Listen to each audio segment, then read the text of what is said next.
think I've ever seen anybody actually put the toothpaste back into the tube before. Even just a lot of the toothpaste. Yet that is exactly what Joe Biden did last night.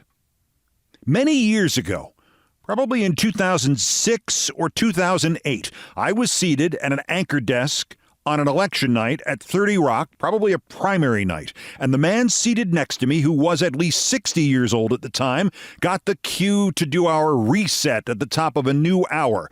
And as millions watched, he loudly and quickly announced, quote, "Good evening, the polls have just closed. Alongside Chris Matthews, I'm Keith Olbermann." He never noticed he said it. He never corrected it. He never thought to correct it. He certainly never, ever would have made a joke about it at his own expense. I will now say to you, with those two statements as preface, something that very few political commentators will say, or sports commentators, or analysts, or political analysts will ever say. I do not know right now what we should do next. I will also say I was prepared to insist that today, President Obama and Nancy Pelosi and Chris Dodd and Ted Kaufman and Jim Clyburn and Majority Leader Schumer and Minority Leader Jeffries and John Meacham and anybody else they think would help needed to go to the White House and plead with President Biden to withdraw his name from the Democratic ticket. And I am not certain that that is not still the best course. And I will also say that when 90 minutes before last night's news conference even began, Mr. Biden called Zelensky Putin, and then when the news conference began, he called Vice President Harris Vice President Trump. I thought that was still the only course. And then Joe Biden acknowledged that might be the course. There may be multiple courses. And then Biden acknowledged that he had to do better, and he had to show more people in more unrehearsed settings that he does better. And then Biden spent 50 minutes deconstructing and recapitulating every conceivable aspect of our foreign policy, from how this Israel differed from Golda Meir's Israel, through Ukraine, towards China's movement towards Russia and Europe's subsequent movement away from China. And then he moved effortlessly into self-evaluation and evaluation of Vice President Harris and of what had changed in his original 2020 plan to be a transitional president to the next generation, and of what circumstances he might not run in after all. And as I started to delete line after line after line from my notes from yesterday afternoon, up popped something on the front page of the holy goddamn New York Times. President Biden had some flubs, but he also delivered cogent responses on some complex issues. You bet your ass. And then Joe Biden took the two gaffes that he made, and he made fun of them, and he made fun of himself, and most importantly, he jujitsu'd Trump trying to make fun of him, and he shoved it back up Trump's ass. And now I want to hand it over to the president of Ukraine, who has as much courage as he has determination. Ladies and gentlemen, President Putin. President Putin. He's going to beat President Putin. President Zelensky. I'm so focused on beating Putin, we got to worry about it. Anyway, Mr. President. I'm better. You are a hell of a lot better. Vice President Harris's ability to beat Donald Trump if she were at the top of the ticket. Look, I wouldn't have picked Vice President Trump to be vice president, but I think she was not qualified to be president. Earlier, you misspoke in your opening answer. You referred to Vice President Harris as Vice President Trump. Right now, Donald Trump is using that to mock your age and your memory. How do you combat that criticism from tonight? Listen to him.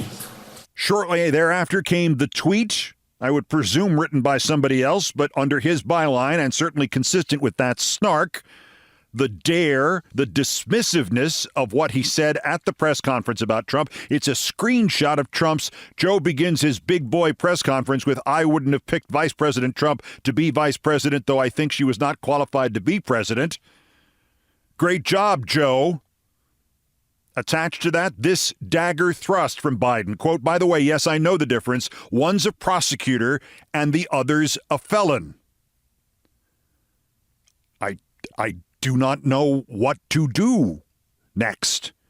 I do know that I am not alone in suggesting that had President Biden spoken in that way during the debate, or if he had held that news conference the night after the debate, it would have been almost impossible for the events of the last 2 weeks to have unfolded the way they did. Impossible. It is also impossible to conceive of Trump holding such a press conference, dealing substantially and accurately with foreign policy. Now, I mean the actual foreign policy of the world out here that we live in, and not the vainglorious fantasies of a madman who I am convinced does not believe he is mortal or is that he is ever going to die.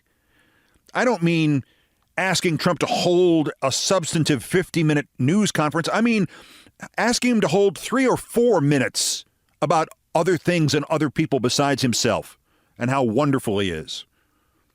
And by the way, every 3 or 4 minutes, Trump makes more gaffes than Biden did in 1 hour last night. In 2009, I had the odd pleasure of an off-the-record lunch at the White House with President Obama, and I believe 11 other commentators and news analysts were there. I could look up the names. The premise of it, explained Press Secretary Robert Gibbs when I expressed surprise that people were taking notes, was that all of these guys, John Dickerson was there, Gene Robinson from the Washington Post, a bunch of others, they would be writing columns or doing pieces on what Obama might think about this foreign policy issue or what his options might be in that domestic policy dilemma. And the White House thought, well, what the hell? Let's at least let them find out what he's actually thinking. So when they guess in their columns, maybe they'll be right. And I got to hear Barack Obama weave together over one of the best meals I've ever been served, everything from Afghanistan to the price of the produce sitting in front of us, and I was confident I would never hear anything as intricate and as accurate or as comprehensive again in my life. Biden exceeded that last night and mixed in humility and mixed in pure anger at the end. And by the way, on the record. There's that little button we have. Control guns, not girls.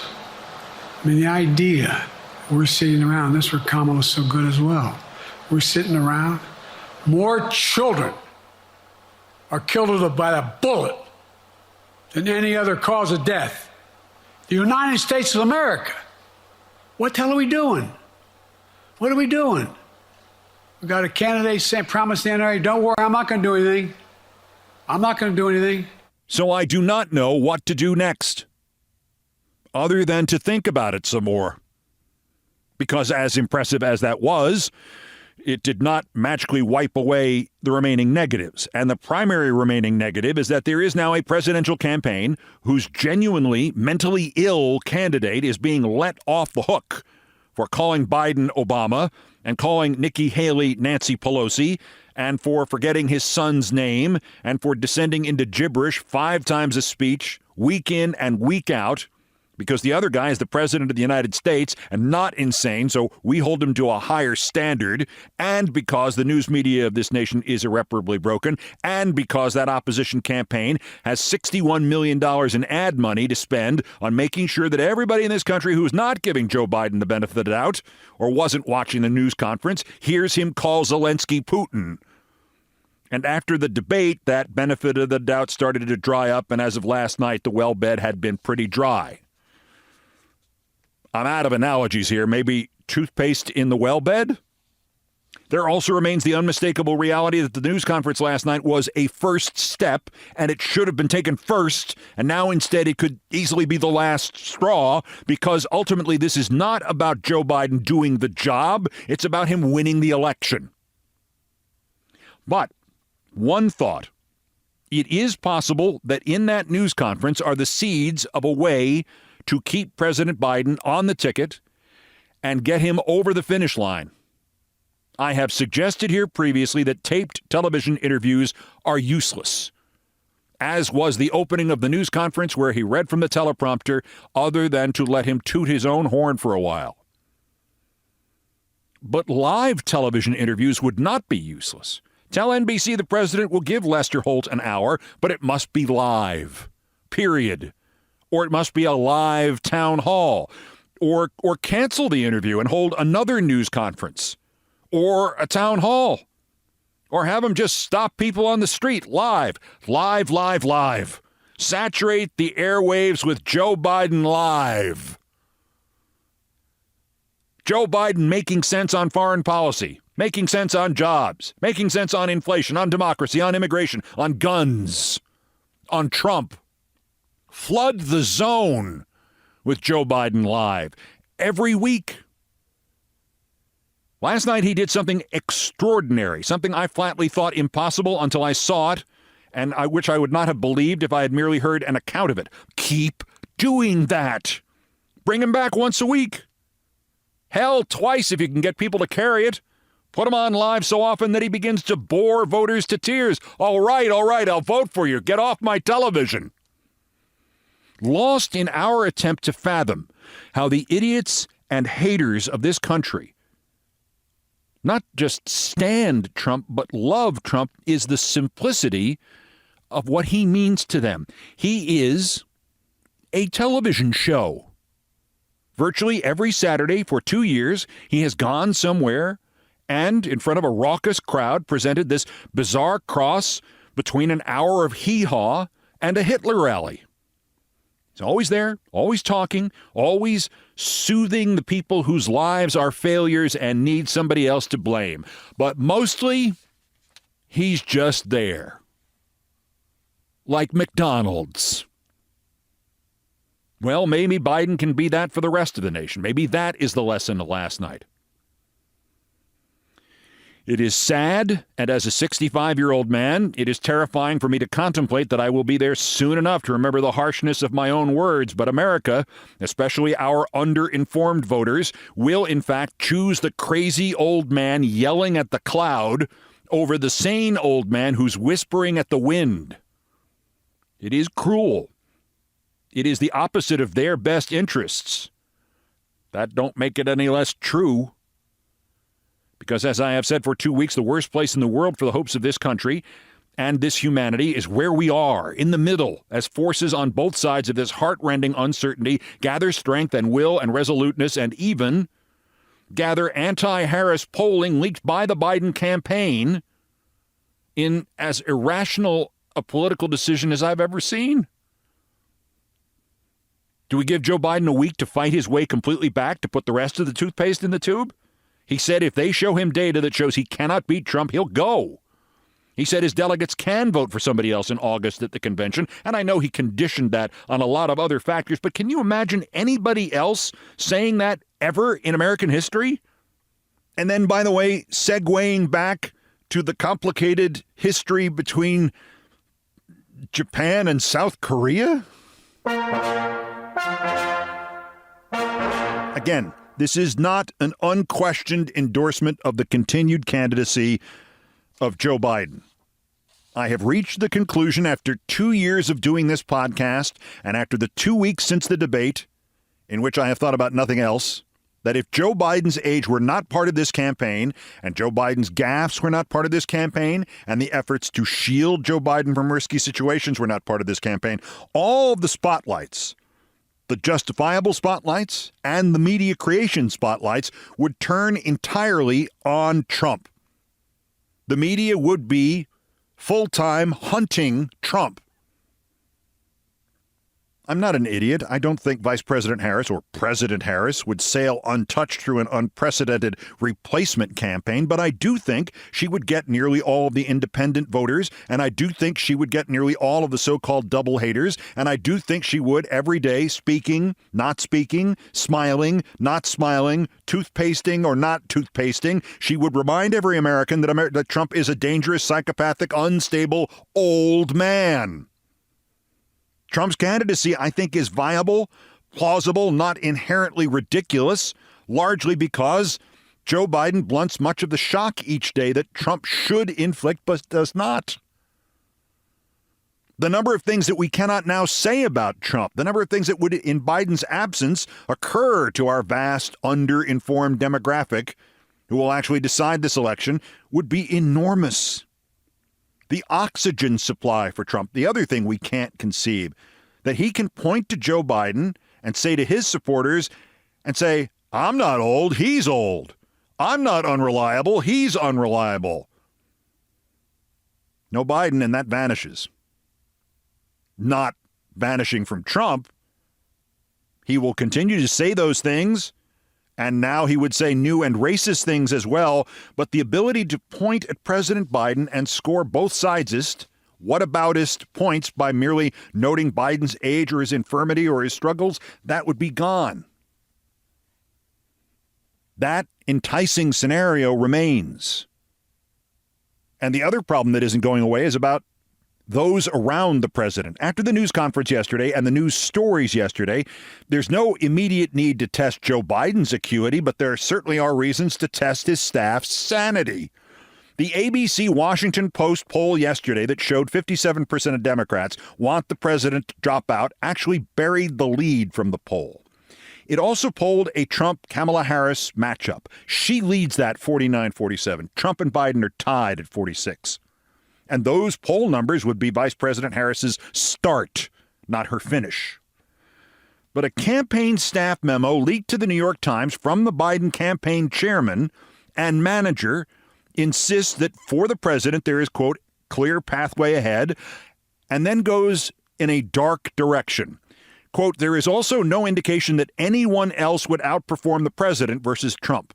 Hypothetical polling of alternative nominees will always be unreliable, and surveys do not take into account the negative media environment that any Democratic nominee will encounter. The only Democratic candidate for whom this is already baked in is President Biden.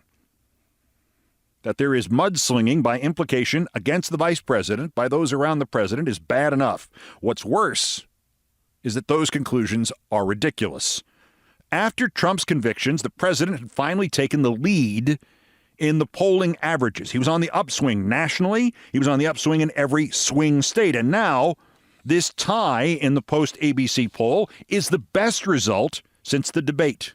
Most polls have Biden trailing by 3 or 4 or 5 points and hemorrhaging support in the swing states. It is not baked in.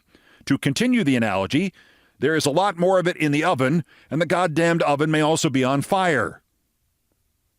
There were also 3 other sets of other leaks yesterday. One to NBC, attributed to campaign staffers, saying they see no path for a Biden victory and he should drop out.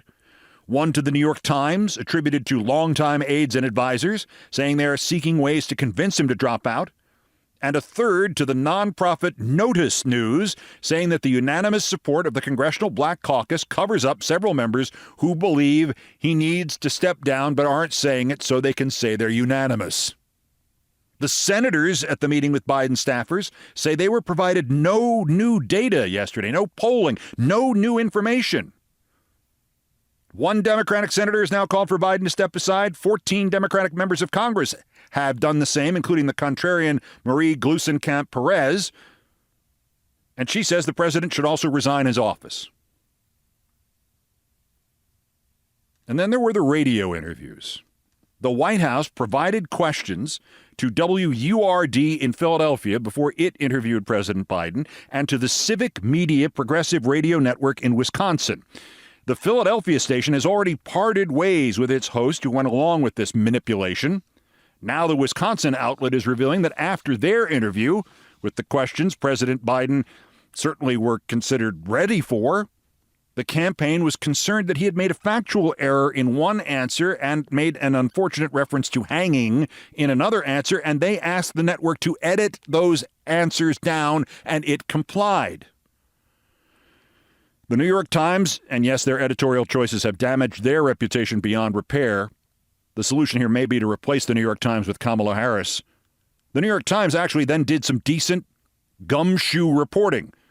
It went and looked for more instances of this. It cited 2 interviews on the same day before the State of the Union in March, in which Biden was asked first by a radio host in Charlotte, quote, if he would list his accomplishments, say why he had decided to run for a second term, and explain what was at stake for black voters in the election. And then, same day, he was asked by a radio host in Dallas, quote, if he would list his accomplishments, say why he had decided to run for a second term, and explain what was at stake for black voters in the election. And the Times found repeated instances in which, quoting them again, the president has been served up nearly identical questions, pre-screened or suggested ahead of time by campaign staff members. And in nearly every case, the questions set the president up to deliver on-message talking points without notable flubs. The ethics of this are atrocious and stupid. How could they not know this would come out? The people around Biden who did that can destroy him yet. So to me, the first step now is he needs new people making these decisions. Maybe he could do a live news conference about it, about new people to make his decisions. Just keep him talking. Every week, 45 minutes, any topic, because he still has got it. They just haven't let him show it off. And I might circle back to the beginning of this and add that after several years of things like the other guy calling himself me, they actually, management at MSNBC that is, told me that it was now my choice. I could anchor the elections and primaries solo going forward, or we could keep the other guy as my co-anchor. And I said, keep him. I mean, other than those gaffes, he really knows his stuff. And man, those gaffes are really funny. You guys ever thought of trying to get them sponsored by advertisers?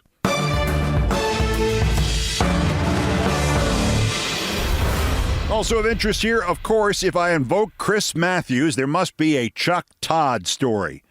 Well, who could make the Biden situation worse? Who could suck the humanity out of it, the tragedy even, and try to make Biden look petty and selfish and merely wind up doing that only to himself? Who the hell do you think could do that? Chuck Todd, that's who. That's next. This is Countdown. This is Countdown with Keith Olbermann.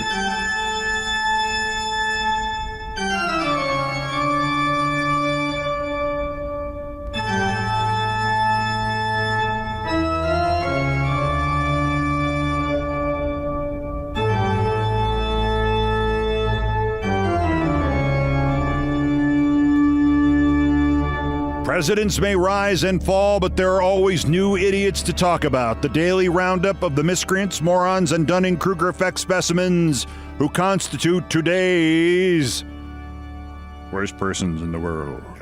The bronze? Worse? Chuck Todd. Still lurking over in the basement at NBC News, where he still goes to work even after they fired his ass from Meet the Press. And I know this might be seen as somewhat hypocritical of me, given what my open commentary was, but still, Chuck Todd sucks. Listen to this clip from his podcast about the president's decision to stay in the race. It has made me want to rethink a lot of the Biden biography. I still can't believe he ran for president in the first place, given that his family was in crisis in 2018. You look at what has happened, I can't believe he put his family through this. And now looking at his behavior now in clinging to this, I think the entire narrative on Joe Biden is going to change, in that everything has been about his ambition, and his ambition comes first. This isn't bad enough that Chuck doesn't have to project his own failures, his own selfishness on a man who's actually served this nation. Chuck Todd is a bitter and broken man. The runner-up, and yes, these last two would be in the manner of comic relief, worser. The Toronto newspaper, the Globe and Mail, proving again the value of sentence construction and the placement of commas and semicolons and all that kind of stuff right there. There was a picture of the cargo ship, the Dali, knocking down the Francis Scott Key Bridge in Baltimore Harbor with crumpled girders sitting on its bow. The headline that the Globe and Mail added, Baltimore bridge collapse survivor recounts fighting for his life in NBC interview. After this week, I think we all know how that poor NBC interviewee felt. All's fighting for his life in NBC interview. But our winner, the worst, Congresswoman Lauren Boebert, caught on May 12th, it turns out, Mother's Day, doing 84 in a 65-mile-an-hour zone by the Colorado State Patrol at Vail Pass.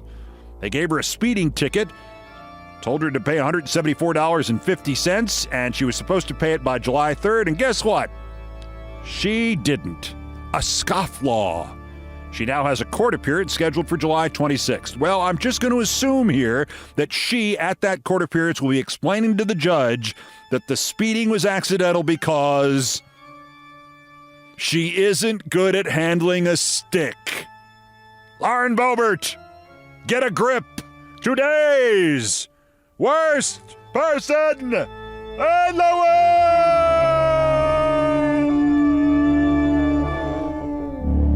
Let's hear it for the boy. Let's give the boy a hand.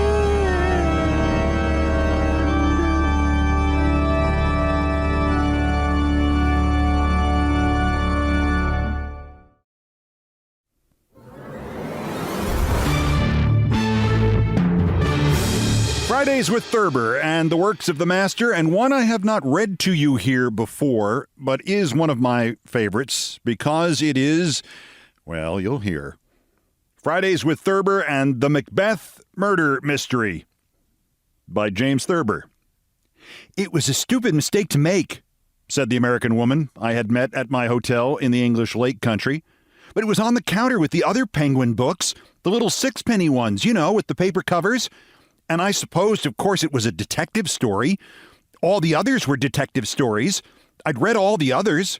So I bought this one without really looking at it carefully. You can imagine how mad I was when I found it was Shakespeare. I murmured something sympathetically. I don't see why the Penguin Books people had to get out Shakespeare's plays in the same size and everything as the detective stories, went on my companion. I think they have different colored jackets, I said. Well, I didn't notice that, she said. Anyway, I got real comfy in bed that night and all ready to read a good mystery story, and here I had The Tragedy of Macbeth, a book for high school students, like Ivanhoe. Or Lorna Doone, I said. Exactly, said the American lady. And I was just crazy for a good Agatha Christie or something. Hercule Poirot is my favorite detective. Is he the rabbity one? I asked. Oh, no, said my crime fiction expert. He's the Belgian one. You're thinking of Mr. Pinkerton, the one that helps Inspector Bull. He's good, too. Over her second cup of tea, my companion began to tell me the plot of a detective story that had fooled her completely. It seems it was the old family doctor all the time. But I cut in on her. Tell me, I said, did you read Macbeth? I had to read it, she said. There wasn't a scrap of anything else to read in the whole room. Did you like it? I asked. No, I did not, she said decisively. In the first place, I don't think for a moment that Macbeth did it. I looked at her blankly. Did what? I asked. I don't think for a moment that he killed the king, she said. I don't think the Macbeth woman was mixed up in it either. You suspect them the most, of course, but those are the ones that are never guilty or shouldn't be anyway. I'm afraid, I began, that But don't you see, said the American lady, it would spoil everything if you could figure out right away who did it. Shakespeare was too smart for that. I've read that people never have figured out Hamlet, so it isn't likely Shakespeare would have made Macbeth as simple as it seems. I thought this over while I filled my pipe. Who do you suspect? I asked suddenly. Macduff, she said promptly. Good God, I whispered softly. Oh, Macduff did it all right, said the murder specialist.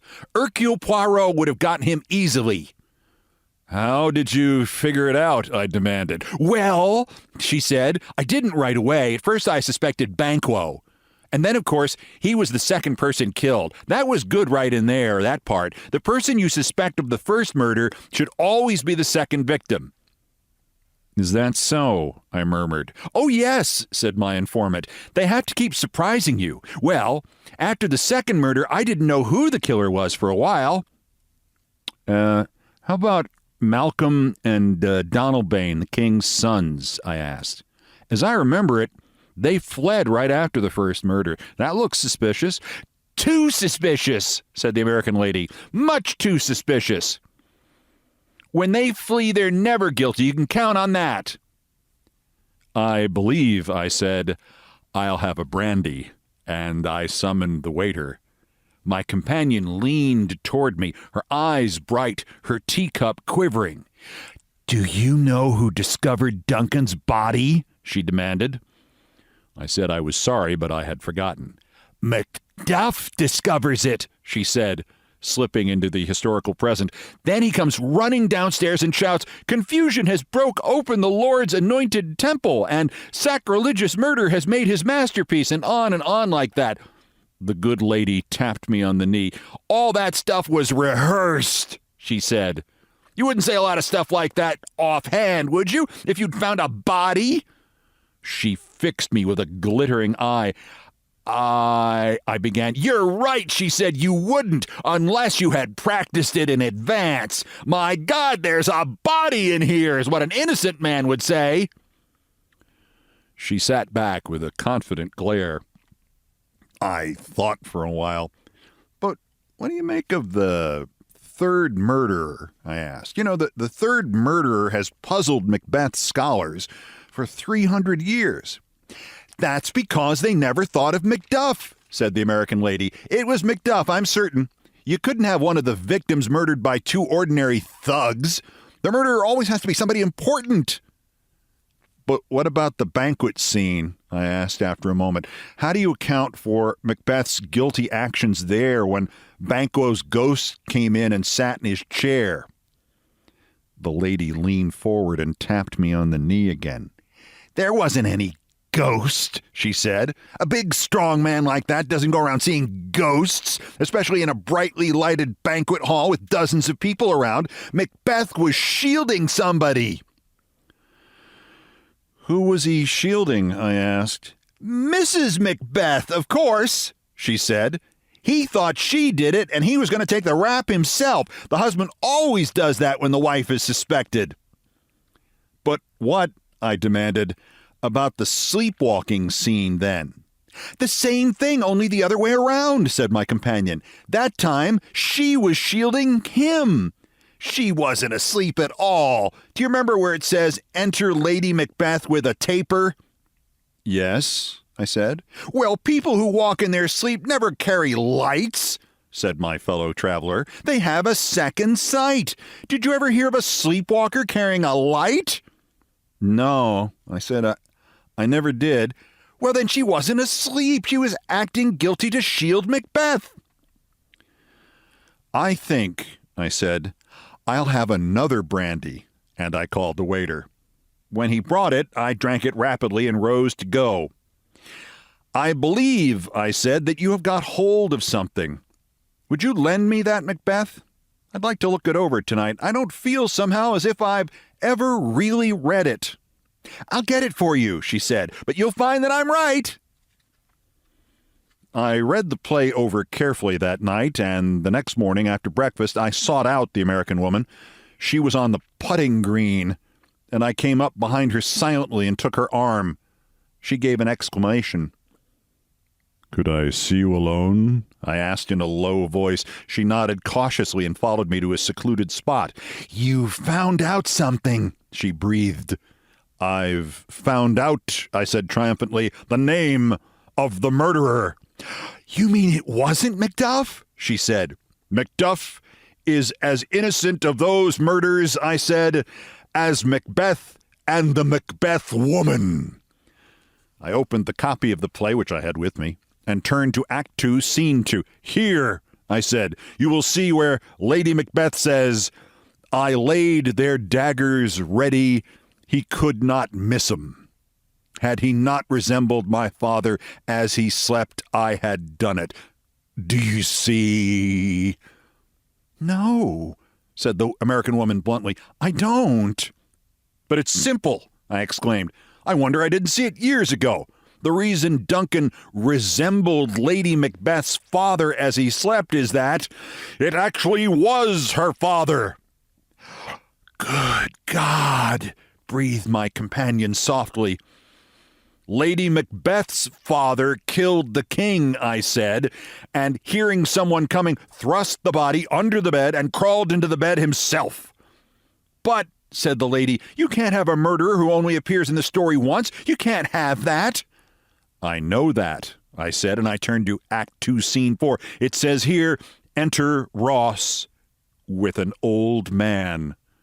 Now, that old man is never identified, and it is my contention that he was old Mr. Macbeth, whose ambition it was to make his daughter queen. There, you have your motive.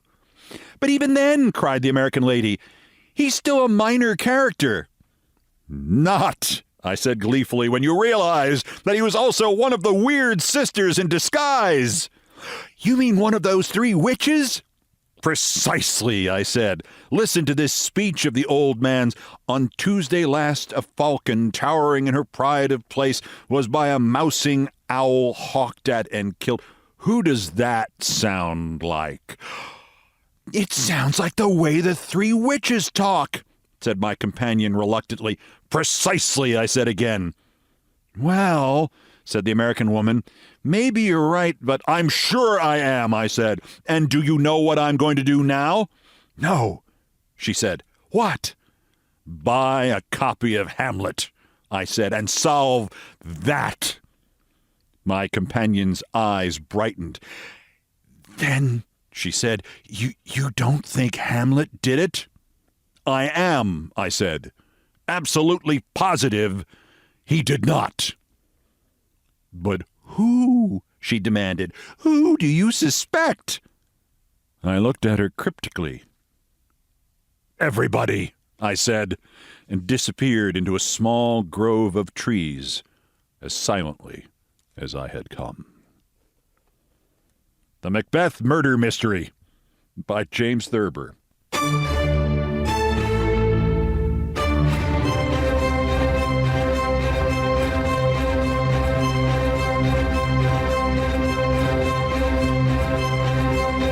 I've done all the damage I can do here. Thank you for listening. Maybe by Tuesday I'll have figured this out. Probably not. Countdown musical directors Brian Ray and John Philip Chanel arranged, produced, and performed most of our music.